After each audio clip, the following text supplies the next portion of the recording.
आणि यानंतरची एक महत्त्वाची बातमी आहे। डॉक्टर गौरीचा मृतदेह माहेरी आणण्यात आलेला आहे। डॉक्टर गौरीचा अंत्यसंस्कार अनंत गरजेच्या घरासमोरच करणार असल्याचा आक्रमक पवित्रा पालवे कुटुंबियांनी घेतलेला आहे।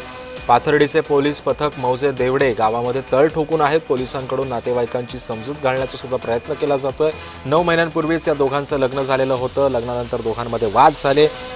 शनिवारी या दोघांमध्ये हे भांडण झालं। ते भांडण इतकं विकोपाला गेलं की गौरीला आत्महत्या करण्याशिवाय दुसरा पर्यायच राहिला नाही। डॉक्टर गौरीचा अंत्यसंस्कार आता अनंत गरजेच्या घरासमोरच करण्याचा पवित्रा पालवे कुटुंबियांनी घेतलेला आहे। पोलिसांनी त्यांची समजूत घालण्याचा प्रयत्न केला, मात्र त्याचा काही एक फायदा झालेला नाहीये। पाथर्डीचे पोलीस मौजे देवडे गावामध्ये तळ ठोकूनच आहेत।